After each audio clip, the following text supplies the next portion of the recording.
তো আমি ভাবছি তোমাদের সাথে আমি একটু এসে দেখা করা দরকার। তো নিজামী সাহেবের সাথে, নিজাম ভাইয়ের সাথে কথা হয়েছে, নিজাম ভাই আমন্ত্রণ জানিয়েছেন। আজকে তোমাদের সাথে আমাকে যে উপস্থাপন করার যে সুযোগটা দিয়েছেন নিজাম ভাই, আমি নিজাম ভাইয়ের জন্য একটি জোর করতালি প্রত্যাশা করছি। আসলে এরকম একটি অজপাড়া গায়ে এরকম একটি ইনস্টিটিউট গড়ে তোলা, এটা কত কঠিন কাজ, এটা যারা দায়িত্ব নিয়ে কাজ করে মাত্র তারাই বুঝতে পারবে।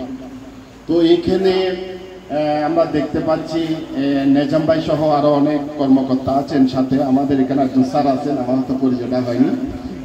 আচ্ছা, যা হোক, তো আমরা খুব প্রাউড ফিল করছি এরকম একটি জায়গায় এমন একটি শিক্ষা ইনস্টিটিউট গড়ে তুলেছেন। উনি যে প্রগতিশীল চিন্তা করছেন, ছেলে মেয়েদেরকে মানুষ করার চিন্তা করছেন, এটা সত্যিই অনেক অসাধারণ। ওনাকে এই জন্য আমাদের পক্ষ থেকে সেলিউট জানাচ্ছি, কৃতজ্ঞতা জানাচ্ছি এবং ধন্যবাদ জানাচ্ছি। তো আমি আসলে কোনো বক্তব্য দেব না, তোমার সাথে একটু গল্প করবো, বুঝছো, একটু গল্প করবো। সেই সাথে শেষের দিকে আমরা একটু চকলেট খাবো, বুঝেছ? তো আমি যতক্ষণ গল্প করব ততক্ষণ আমরা কি করব, একটু মন দিয়ে শুনবো। আর কেমন, আমরা একটু মন দিয়ে শুনবো, দুষ্টুমি করবো না, বেশি সময় নেব না, তো অল্প সময়। আমাদের সাথে আবার নিজামী সাহেব আসছেন আমার সাথে। উনি একজন তোমার সমাজ চিন্তক এবং তিনি অর্গানিক ফুড নিয়ে কাজ করেন। আমার সাথে একজন আছেন ইঞ্জিনিয়ার তপন বড়ুয়া, তিনি ফার্টিলাইজার ফ্যাক্টরি এখানে কাজ করতেন। তো এই আর কি, আমরা জাস্ট এসে তোমাদের সাথে কিছুক্ষণ গল্প করব, গল্প শেষে আমরা একটু চকলেট খেয়ে চলে যাবো, বেশিক্ষণ সময় নেব। তো গল্পটা করতে চাই এইভাবে।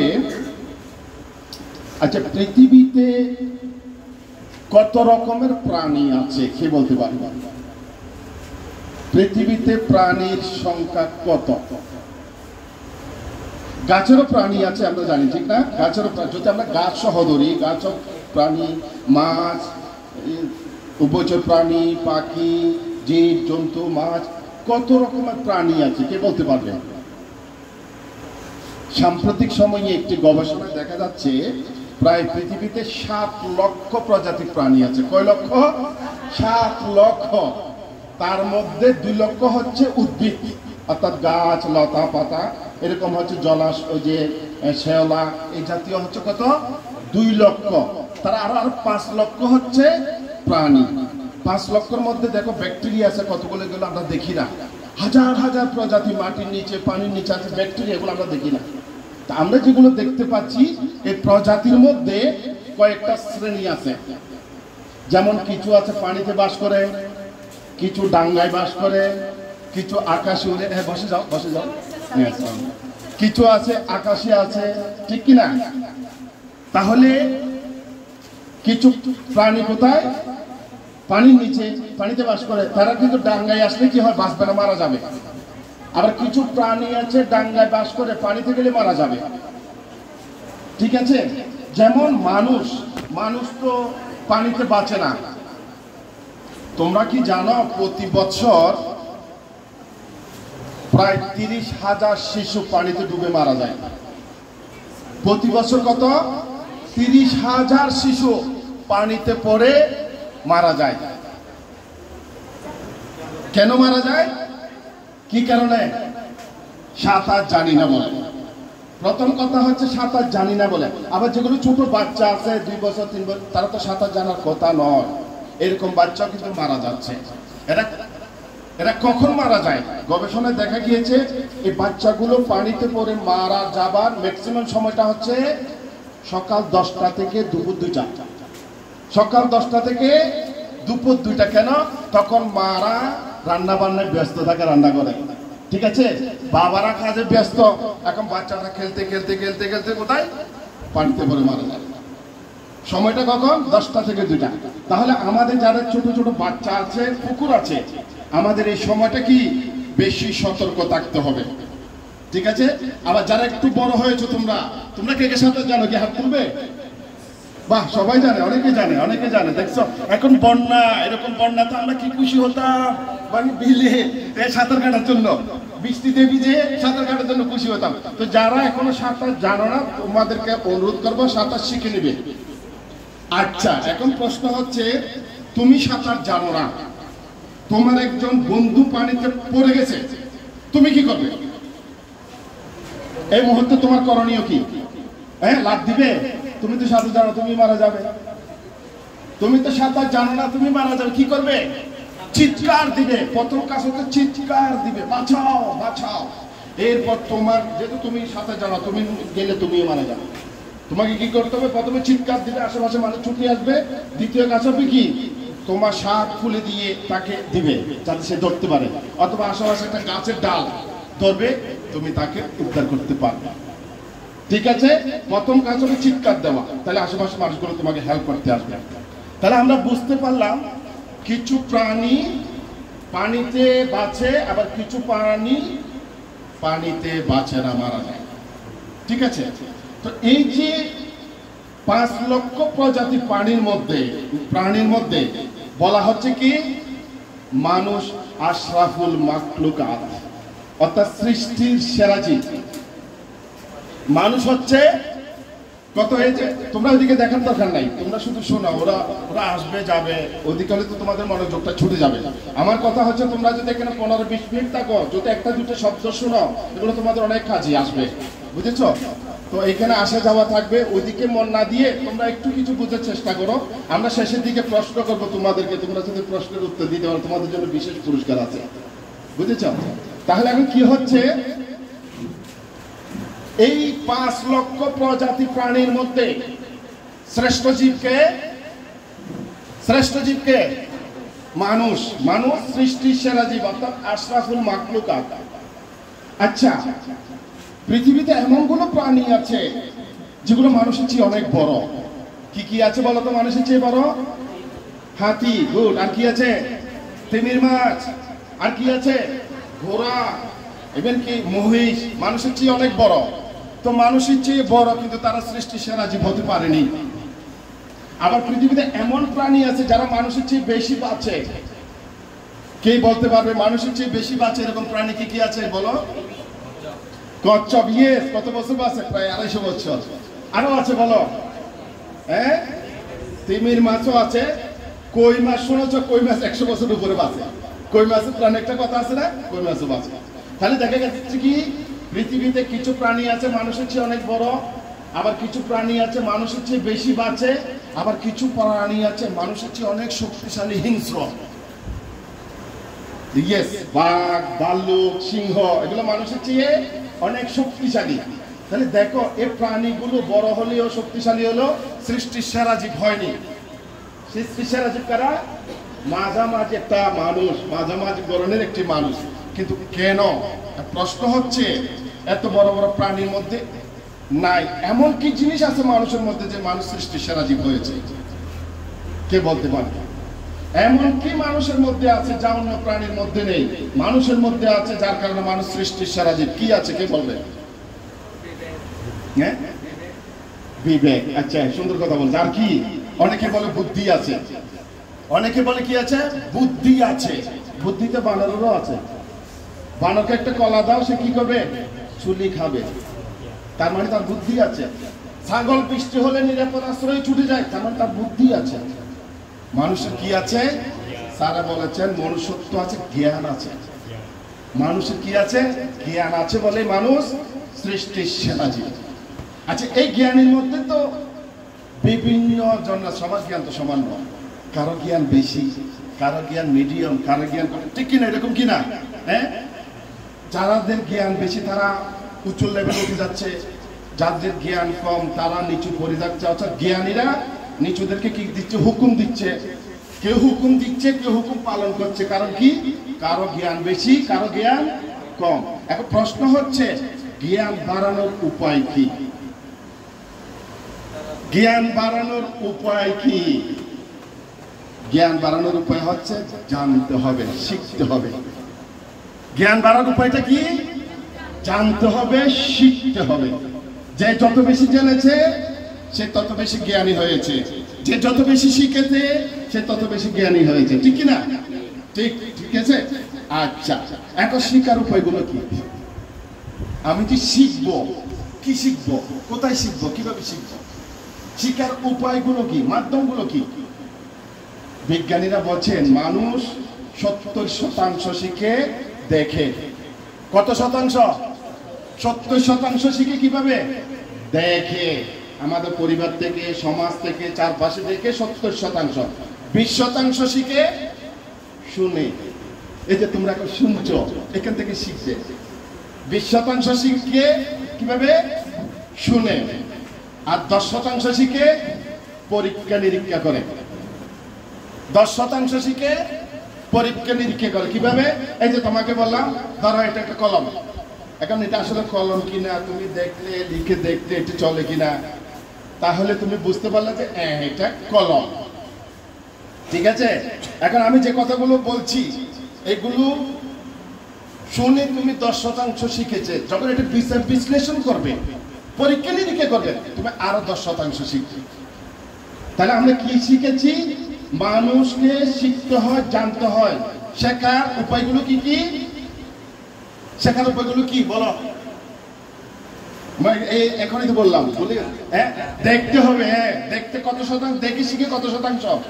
70% মানুষ দেখে শিখে। তারপর শুনে কত শতাংশ?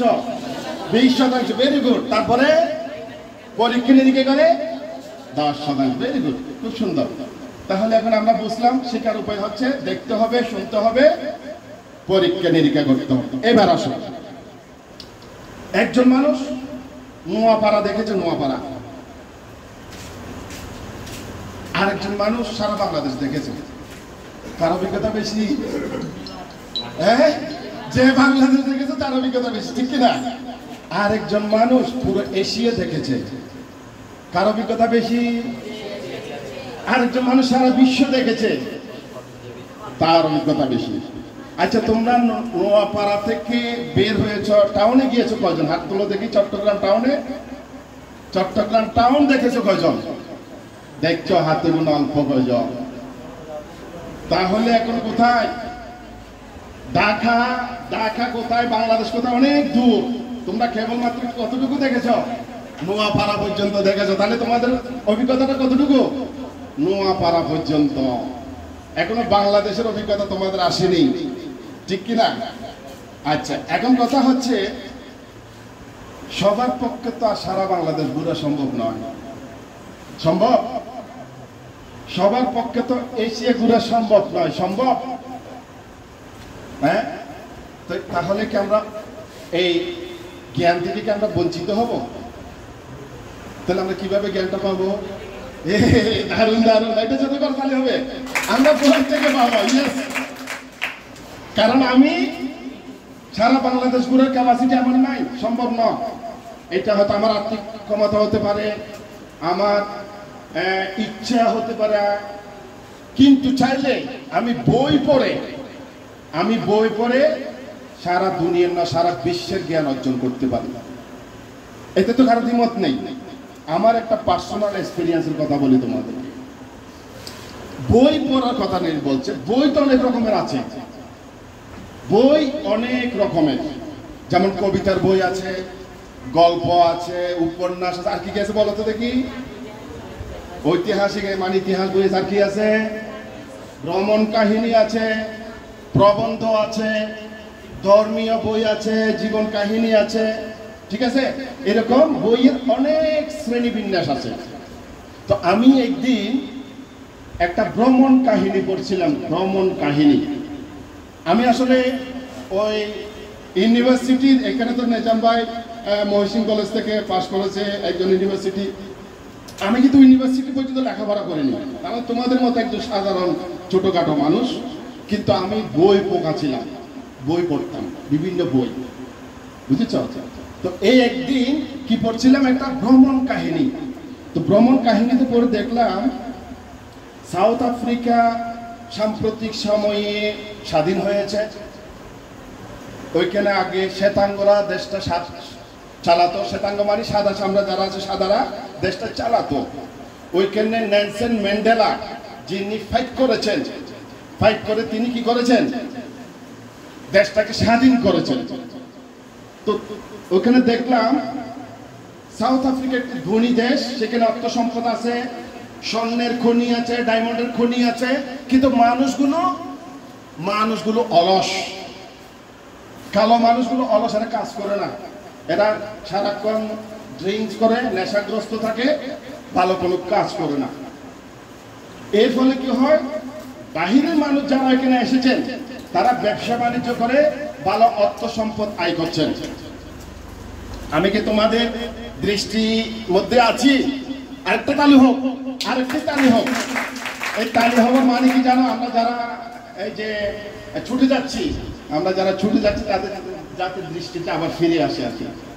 তাহলে আমরা কি হচ্ছে, একটা কি পড়ছিলাম, ভ্রমণ কাহিনী পড়ছিলাম। সেখানে কি ছিল, সাউথ আফ্রিকাটা স্বাধীন হয়েছে, সেখানে কালোরা কাজ করে না, সেজন্য গরিব বাহিরের মানুষ যারা গিয়েছে তারা অর্থ সম্পদ আয় করছে।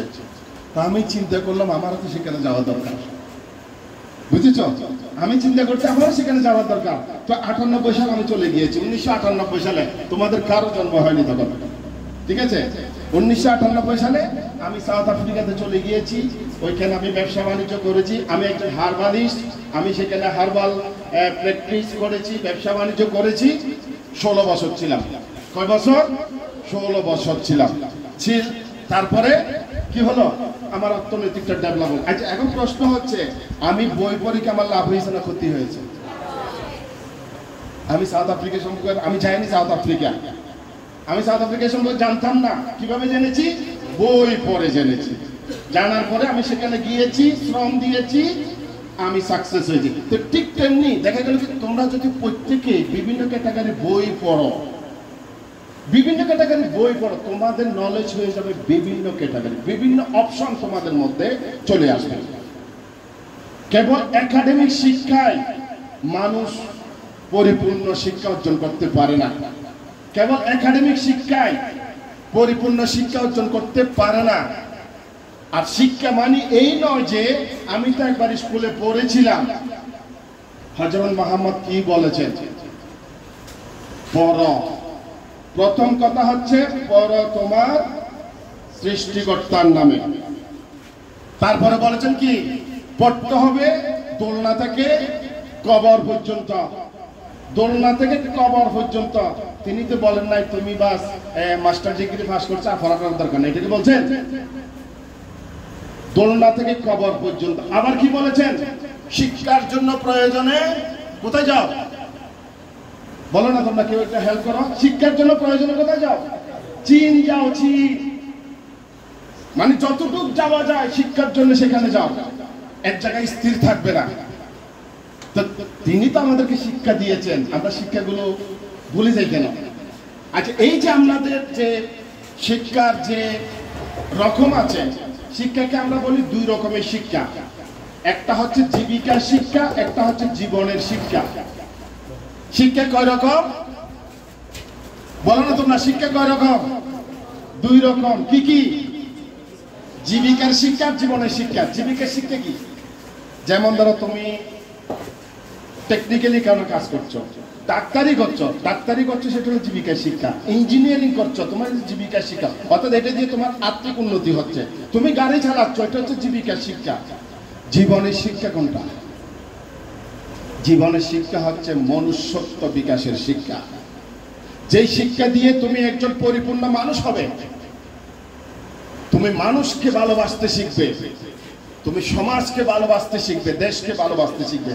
সেটার নাম হচ্ছে জীবনের শিক্ষা। দেখো, অনেক একটু বড় ডাক্তার, অনেক ডাক্তার, তার অনেক খ্যাতি আছে। দেখা গেল কি সে পারিবারিক ভাবে সে সুখী নয়, পরিবারে তার অশান্তি, স্বামী স্ত্রীর মধ্যে অশান্তি। তাহলে আমরা বলতে পারবো না তার মধ্যে জীবনের শিক্ষা আছে, এটা বলতে পারবো না। এই যে সাম্প্রতিক সময়ে একটা রাজনৈতিক ঘটনা ঘটে গেছে, সাম্প্রতিক সময়ে একটি ঘটনা ঘটে গেছে। ঘটে যাওয়ার পরে কি হচ্ছে? আমাদের অনেক নেতা কোথায়? ঘরে থাকতে পারছে না। আমাদের অনেক নেতা ঘরে থাকতে পারছে না। তাহলে ওনাদের কি ছিল? ওনাদের জীবনের শিক্ষা ছিল না, ওনাদের জীবিকা শিক্ষা ছিল। যেই শিক্ষা আমাকে নিরাপদ করে না, সেই শিক্ষা জীবনের শিক্ষা নয়। আর আমি যেখানে নিরাপদ নয় সেখানে আমি অন্যের নিরাপত্তা দিব কিভাবে?